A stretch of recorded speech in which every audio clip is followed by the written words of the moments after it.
I'm Harryette Mullen. I'm a poet.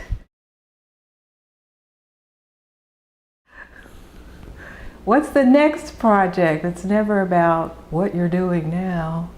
What's your next, or maybe what you're working on now when you don't want to talk about it because it's too soon. I think those are uncomfortable questions sometimes.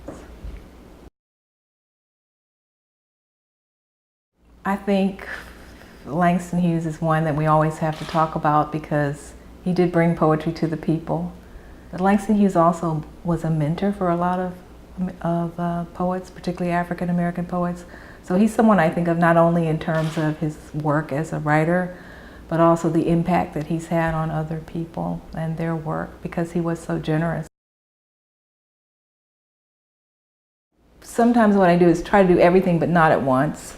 So I might go one round of just looking for the rhythm, reading it aloud, hearing where the stumbles are. Another round might be take out all the unnecessary words. Another round might be look at all the predicates, how active are they? Another round might be look at the pronouns, who are the people in the poem, what is their relationship?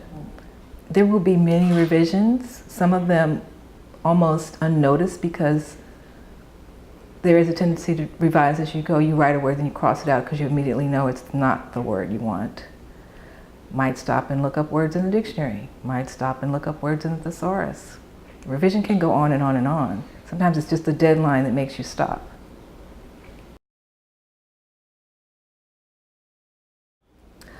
I think I've experienced poetry block.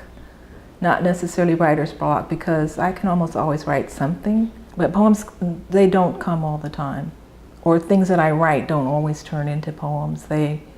Some things don't seem to be very poetic.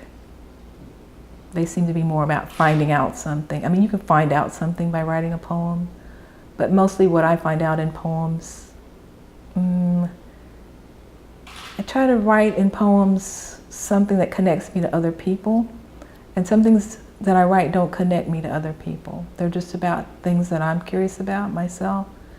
They might not work in a poem.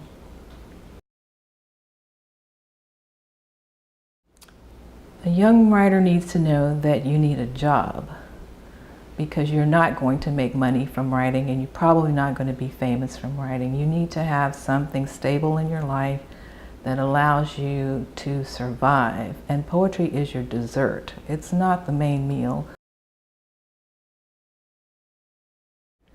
I think that has been a pressure for a lot of people. I mean, not necessarily pressure. It has been a mission for some people. It has been a challenge for some people. Some have taken it up willingly. Some have felt that that was why they wanted to be a poet. So it can be a positive ambition or goal or impetus for some people. For others, it can actually be a burden.